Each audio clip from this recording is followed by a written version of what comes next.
শেষ হলো বিপিএল 2026-এর ধামাকা। রাজশাহী ওয়ারিয়র্সের শিরোপার জয়ের পাশাপাশি এই সিজনে আমরা দেখেছি ব্যাটারদের দুর্দান্ত পারফরম্যান্স, কিন্তু কে কত ইনিংসে কত রান করেছে আর তাদের স্ট্রাইক রেটই বা কেমন ছিল। আজকের ভিডিওতে আমরা দেখে নেব এই আসরের সেরা 10 রান সংগ্রাহককে। চলুন শুরু করা যাক। তালিকার 10 নম্বরে আছেন নোয়াখালী এক্সপ্রেসের হাসান ইসাকিল। মাত্র 3 ইনিংসে অসাধারণ 112 গড়ে তিনি করেছেন 224 রান।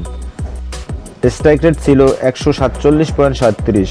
সীমিতই সুযোগেই তিনি নজর কেড়েছেন। 9 নম্বরে আছেন রংপুর রাইডার্সের হার্ড হিটার খুরদিল শাহ। 11 ইনিংসে তিনি করেছেন 229 রান, যেখানে তার স্ট্রাইক রেট ছিল 148.70। 8 নম্বরে রয়েছেন অভিজ্ঞ মুশফিকুর রহিম।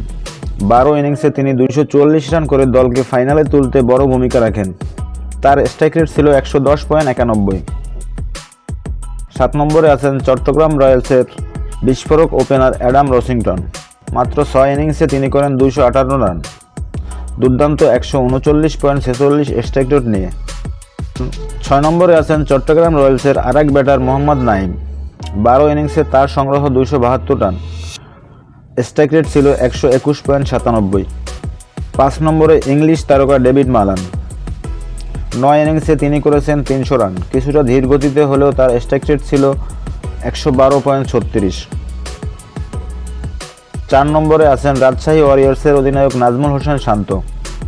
13 ইনিংসে তার ব্যাট থেকে এসেছে 355 রান, স্ট্রাইক রেট ছিল 135.50। আর তার ঠিক উপরেই আছেন ফাইনালে সেঞ্চুরিয়ান তানজিদ হাসান তামিম। 13 ইনিংসে তিনি করেছেন 356 রান, স্ট্রাইক রেট ছিল 136.40। ফাইনালের ইনিংসটি ছিল তার সেরা। 2 নম্বরে আছেন রংপুর রাইডার্সের পোস্টার বয় তাওহিদ হৃদয়। 11 ইনিংসে তিনি 382 রান করেছেন, দুর্দান্ত 137.91 স্ট্রাইক রেট।